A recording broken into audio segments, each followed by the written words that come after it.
ಮಾಘ ಮಾಸದ ಚತುರ್ಥಿಯನ್ನು ದ್ವಿಜಪ್ರಿಯ ಸಂಕಷ್ಟಿ ಚತುರ್ಥಿ ಎಂದು ಕರೆಯಲಾಗುತ್ತದೆ. ಈ ದಿನದಂದು ಕಟ್ಟುನಿಟ್ಟಿನ ಉಪವಾಸ ಆಚರಣೆಯಿಂದ ಗಣೇಶನನ್ನು ಆಳವಾದ ನಂಬಿಕೆಯಿಂದ ಪೂಜಿಸಿದರೆ ಪ್ರಾಮಾಣಿಕ ಆಚರಣೆಯಿಂದ ಕಷ್ಟಗಳು ಎಲ್ಲ ನಿವಾರಣೆಯಾಗಿ ಈ ಋತವು ಮನಸ್ಸನ್ನು ಶಾಂತಗೊಳಿಸಿ ಸಹಾಯ ಮಾಡುತ್ತದೆ.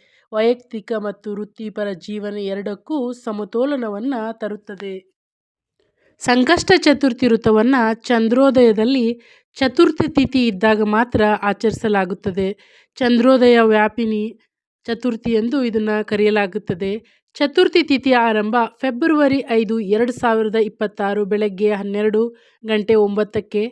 ಚತುರ್ಥಿ ತಿಥಿ ಕೊನೆಗೊಳ್ಳೋದು ಫೆಬ್ರವರಿ 6, 2026 ಬೆಳಗ್ಗೆ 12:22. ಚಂದ್ರೋದಯದ ಸಮಯ ಫೆಬ್ರವರಿ 5, 2026 ರಾತ್ರಿ 9:35. ಚಂದ್ರೋದಯದ ಸಮಯದಲ್ಲಿ ಚತುರ್ಥಿ ತಿಥಿ ಇರುವುದರಿಂದ ಈ ಋತವನ್ನು ಫೆಬ್ರವರಿ 5, 2026 ಸರಿಯಾಗಿ ಆಚರಿಸಲಾಗುತ್ತದೆ. ಸಂಕಷ್ಟಿ ಎಂಬ ಪದದ ಅರ್ಥ ಸಮಸ್ಯೆಗಳಿಗೆ ಮುಕ್ತಿ. ದಿನವೂ ಅಡೆತಡೆಗಳು, ವಿಳಂಬಗಳು, ಭಯ, ಮಾನಸಿಕ ಅಶಾಂತಿಗಳಿಂದ ಪರಿಹಾರವನ್ನು ಪಡೆಯಲು ಮೀಸಲಾಗಿರುತ್ತದೆ. ಗಣೇಶನನ್ನು ನಿರ್ಬಂಧಿತ ಮಾರ್ಗಗಳನ್ನು ತೆರವುಗೊಳಿಸುವ ಮತ್ತು ಸ್ಪಷ್ಟತೆಯನ್ನು ತರುವ ದೈವಿಕ ಶಕ್ತಿಯಾಗಿ ಪೂಜಿಸಲಾಗುತ್ತದೆ. ಮಾಘ ಮಾಸದ ಸಂಕಷ್ಟಿಯ ವಿಶೇಷವಾದ ಮಹತ್ವವಾಗಿದ್ದು ದ್ವಿಜಪ್ರಿಯ ಗಣೇಶನೊಂದಿಗೆ ಸಂಬಂಧವನ್ನು ಹೊಂದಿದೆ. ಈ ಗಣೇಶನ ಆಶೀರ್ವಾದವಿದ್ದರೆ ಭಕ್ತರು ಕೆಲವೊಂದು ಸಮಸ್ಯೆಗಳಿಗೆ ಪರಿಹಾರವನ್ನು ಕಂಡುಕೊಳ್ಳುತ್ತಾರೆ. ದೀರ್ಘಕಾಲದ ಸಮಸ್ಯೆಗಳಿಂದ ಪರಿಹಾರ, ಮಾನಸಿಕ ಶಾಂತಿ, ಭಾವನಾತ್ಮಕ ಸಮತೋಲನ, ಸುಧಾರಿತ ಗಮನ, ನಿರ್ಧಾರ ತೆಗೆದುಕೊಳ್ಳುವಿಕೆ, ಹಣಕಾಸು, ಕುಟುಂಬ ವಿಷಯಗಳಲ್ಲಿ ಸ್ಥಿರತೆ, ಬಲವಾದ ಆಧ್ಯಾತ್ಮಿಕ ಶಿಸ್ತು. ಸೂರ್ಯೋದಯದಿಂದ ಚಂದ್ರೋದಯದವರೆಗೆ ಉಪವಾಸವನ್ನು ಆಚರಿಸಬೇಕು.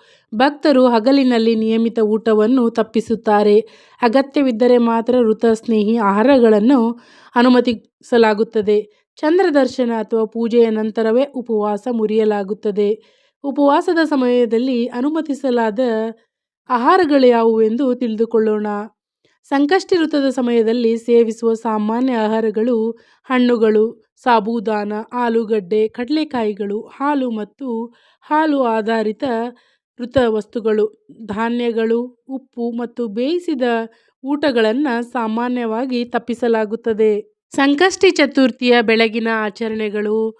ದಿನವು ಬೇಗನೆ ಪ್ರಾರಂಭವಾಗುತ್ತದೆ. ಭಕ್ತರು ಸೂರ್ಯೋದಯಕ್ಕೆ ಮುಂಚಿತವಾಗಿ ಎಚ್ಚರಗೊಂಡು ಸ್ನಾನ ಮಾಡಿ ಸ್ವಚ್ಛವಾದ ಬಟ್ಟೆಗಳನ್ನು ಧರಿಸಬೇಕು. ಇದರ ನಂತರ ಶಾಂತ ಮತ್ತು ಕೇಂದ್ರೀಕೃತ ಮನಸ್ಸಿನಿಂದ ಸಂಕಲ್ಪವನ್ನು ತೆಗೆದುಕೊಳ್ಳಬೇಕು. ಇದು ನಂಬಿಕೆ ಮತ್ತು ಶಿಸ್ತಿನಿಂದ ಋತವನ್ನು ಆಚರಿಸುವ ವೈಯಕ್ತಿಕ ಪ್ರತಿಜ್ಞೆಯಾಗಿದೆ. ಸಂಜೆ ಪೂಜೆ.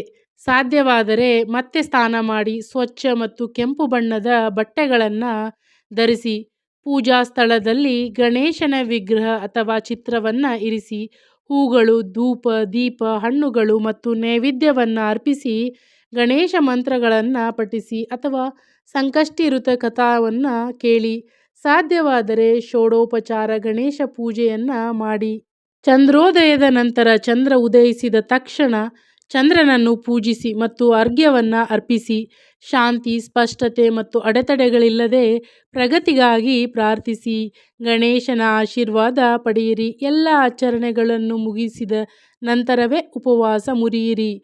ಸಂಕಷ್ಟಿ ಋತುವನ್ನು ಚಂದ್ರ ದರ್ಶನದ ನಂತರವೇ ಪೂರ್ಣ ಎಂದು ಹೇಳಲಾಗುತ್ತದೆ. ದಿನವಿಡೀ ಶಾಂತಯುತ ಮತ್ತು ಗೌರವಯುತ ಮನೋಭಾವವನ್ನು ಕಾಪಾಡಿಕೊಳ್ಳಿ. ಅಗತ್ಯವಿದ್ದರೆ ಋತಕ್ಕೆ ಅನುಮತಿಸಲಾದ ಆಹಾರಗಳನ್ನು ಮಾತ್ರ ಸೇವಿಸಿ. ಸಾಕಷ್ಟು ನೀರನ್ನು ಕುಡಿಯಿರಿ. ಗಣೇಶ ಮಂತ್ರಗಳನ್ನು ಪಠಿಸಿ ಅವನ ಗುಣಗಳನ್ನು ನೆನಪಿಸಿಕೊಳ್ಳಿ. ಸಂಜೆ ಸಂಕಷ್ಟಿ ಋತ ಕಥಾ ಕೇಳಿ. ಪರಿಪೂರ್ಣ ಆಚರಣೆಗಳ ಮೇಲೆ ಕೇಂದ್ರೀಕರಿಸಲು ಬದಲು ಪ್ರಾಮಾಣಿಕತೆಯಿಂದ ಪ್ರಾರ್ಥನೆಗಳನ್ನು ಸಲ್ಲಿಸಿ. ಚಂದ್ರೋದಯ ಮತ್ತು ಪೂಜೆಯ ನಂತರವೇ ಉಪವಾಸವನ್ನು ಮುರಿಯಿರಿ. ಸಂಕಷ್ಟ ಚತುರ್ಥಿ ಋತದಲ್ಲಿ ಯಾವುದನ್ನು ಮಾಡಬಾರದು ಎಂದು ತಿಳಿದುಕೊಳ್ಳಿ. ಅಕ್ಕಿ ಮತ್ತು ಗೋಧಿಯಂತಹ ಧಾನ್ಯಗಳನ್ನು ಸೇವಿಸಬೇಡಿ. ಉಪ್ಪು, ಮದ್ಯ ಮತ್ತು ಮಾಂಸಾಹಾರಿ ಆಹಾರವನ್ನು ತಪ್ಪಿಸಿ.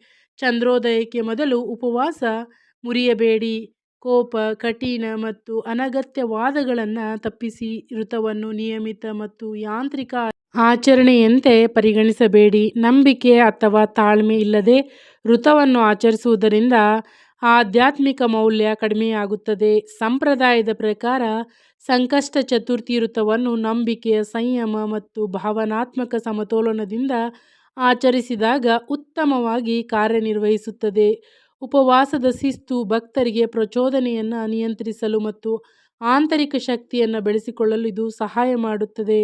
ಆಧ್ಯಾತ್ಮಿಕವಾಗಿ ಈ ಋತವು ಅಡೆತಡೆಗಳನ್ನು ನಿವಾರಿಸಿ ಆತಂಕವನ್ನು ಕಡಿಮೆ ಮಾಡುತ್ತದೆ. ಭಾವನಾತ್ಮಕವಾಗಿ ಮತ್ತು ತಾಳ್ಮೆ ಶಾಂತತೆಯಿಂದ ಉತ್ತೇಜಿಸುತ್ತದೆ. ಪ್ರಾಮಾಣಿಕವಾಗಿ ಆಚರಿಸಿದಾಗ ಸಂಕಷ್ಟ ಚತುರ್ಥಿಯು ಕೇವಲ ಉಪವಾಸ ಆಚರಣೆಗಿಂತ ಹೆಚ್ಚಾಗಿ ಆತ್ಮಾವಲೋಕನ ಮತ್ತು ನವೀಕರಣದ ದಿನವಾಗಿದೆ.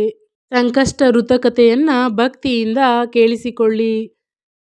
ಸಂಕಷ್ಟ ಚತುರ್ಥಿಯ ಋತಕಥೆಯು ಗಣೇಶನಿಗೆ ಭಕ್ತಿಗೆ ಒಲಿಯುವ ಒಂದು ಕಥೆಯಾಗಿದೆ.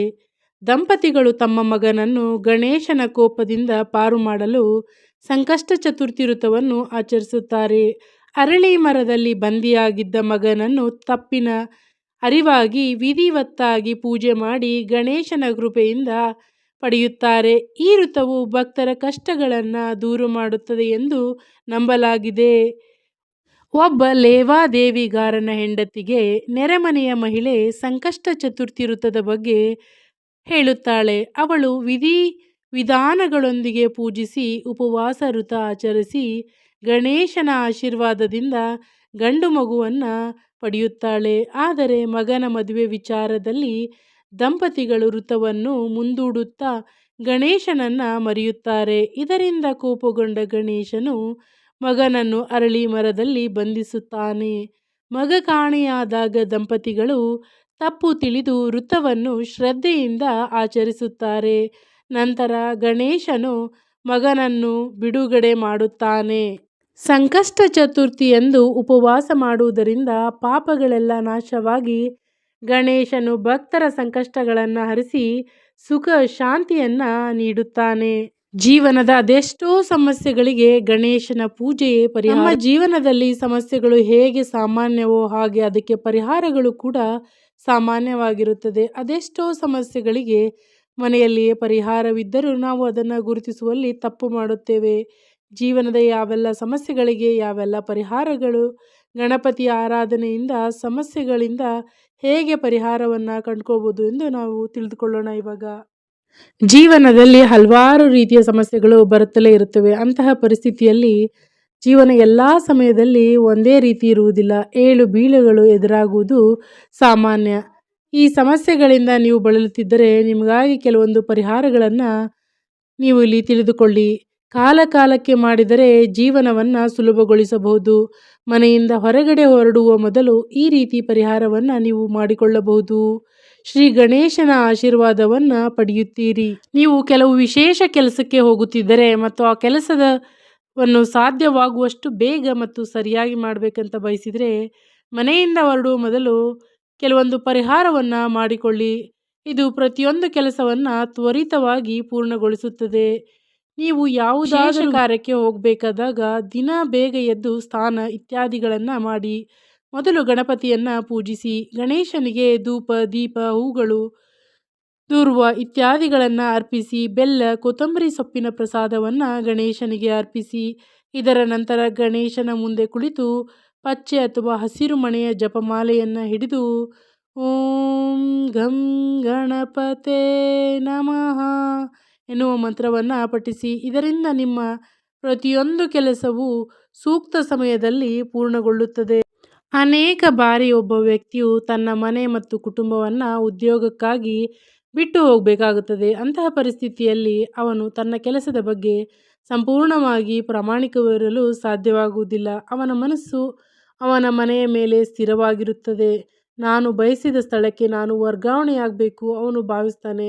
ಶುಕ್ರವಾರದಂದು ಬ್ರಹ್ಮ ಮುಹೂರ್ತದಲ್ಲಿ ಚಂದ್ರನು ಗೋಚರಿಸಿದಾಗ ಬಿಳಿ ಬರ್ಫಿ ಅಥವಾ ಸ್ವಲ್ಪ ಮೊಸರನ್ನು ನಿಮ್ಮ ಮೇಲೆ 7 ಬಾರಿ ಸಿಂಪಡಿಸಿ ಮತ್ತು ನಿಮ್ಮ ಮನಸ್ಸಿನಲ್ಲಿ ನಂಬಿಕೆ ಇಟ್ಟು ಚಂದ್ರದೇವನನ್ನು ಪ್ರಾರ್ಥಿಸಿ, ಓ ಚಂದ್ರದೇವ, ದಯವಿಟ್ಟು ನನ್ನನ್ನು ನನ್ನ ಕುಟುಂಬದೊಂದಿಗೆ ಸೇರಿಸು ಎಂದು ಬೇಡಿಕೊಳ್ಳಿ. ಈ ಕ್ರಿಯೆಯನ್ನು 7 ಬಾರಿ ಮಾಡುವಾಗ ಓಂ ಸೋಂ ಸೋಮಾಯ ನಮಃ, ಓಂ ಸೋಂ ಸೋಮಾಯ ನಮಃ. ಓಂ ಸೋಂ ಸೋಮಾಯ ನಮಃ. ಓಂ ಸೋಂ ಸೋಮಾಯ ನಮಃ. ಓಂ ಸೋಂ ಸೋಮಾಯ ನಮಃ. ಓಂ ಸೋಂ ಸೋಮಾಯ ನಮಃ. ಮಂತ್ರವನ್ನು ಪಠಿಸಬೇಕು. ನಂತರ ಸೂರ್ಯೋದಯಕ್ಕೆ ಮುಂಚೆ ಚಂದ್ರನು ಇರುವ ದಿಕ್ಕಿನ ಕಡೆಗೆ ಮುಖವನ್ನು ಮಾಡಿ ಮೊಸರು ಅಥವಾ ಬರ್ಫಿಯನ್ನು ಅರ್ಪಿಸಿ ಚಂದ್ರದೇವನಿಗೆ ಅರ್ಘ್ಯವನ್ನು ಅರ್ಪಿಸಿ.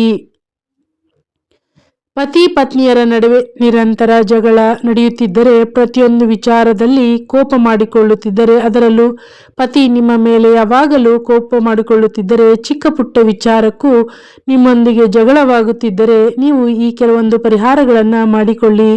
ನಿಮ್ಮ ಪತಿ ಗಾಢ ನಿದ್ದೆಯಲ್ಲಿದ್ದಾಗ ತೆಂಗಿನಕಾಯಿ, 7 ಗೋಮೂತಿ ಚಕ್ರಗಳು ಮತ್ತು ಸ್ವಲ್ಪ ಬೆಲ್ಲವನ್ನು ತೆಗೆದುಕೊಂಡು ಎಲ್ಲ ಪದಾರ್ಥಗಳನ್ನು ಹಳದಿ ಬಟ್ಟೆಯಲ್ಲಿ ಕಟ್ಟಿಕೊಂಡು ಈ ಬಂಡಲನ್ನು ನಿಮ್ಮ ಗಂಡನ ಮೇಲೆ 7 ಬಾರಿ ಸುಳಿದು ಹರಿಯುವ ನೀರಿನಲ್ಲಿ ಎಸೆಯಿರಿ. ಇದಲ್ಲದೆ ಪ್ರತಿದಿನ ಸೂರ್ಯನಿಗೆ ಅರ್ಘ್ಯವನ್ನು ಅರ್ಪಿಸಿ. ನಿಮ್ಮ ಪತಿಯ ಕೋಪವು ಸ್ವಲ್ಪ ಸಮಯದಲ್ಲಿ ಮಾಯವಾಗುತ್ತದೆ. ಮೇಲಿನ 3 ಪರಿಹಾರ ಕ್ರಮಗಳು ನಿಮ್ಮ ಜೀವನದ ಅನೇಕ ಸಮಸ್ಯೆಗಳಿಗೆ ನಿವಾರಣೆಗೆ ಪರಿಹಾರಕಾರಿಯಾಗಿದೆ. ಕೆಲಸ ಮಾಡುತ್ತಲೇ ಇವುಗಳನ್ನು ನಾವು ಅನುಕರಿಸುವುದರಿಂದ ಜೀವನದಲ್ಲಿ ಸುಖ ಶಾಂತಿಯನ್ನು ನಾವು ಹೊಂದಬಹುದು. ನಮ್ಮೆಲ್ಲ ಮಾಹಿತಿ ನಿಮಗೆ ಇಷ್ಟವಾಗಿದ್ದರೆ ವಿಡಿಯೋಗೆ ಒಂದು ಲೈಕ್ ಕೊಟ್ಟು ಕಮೆಂಟ್ ಬಾಕ್ಸಲ್ಲಿ ಜೈ ಗಣೇಶ ಎಂದು ಬರೆದು ಗಣೇಶನ ಕೃಪೆಗೆ ಪಾತ್ರರಾಗಿ.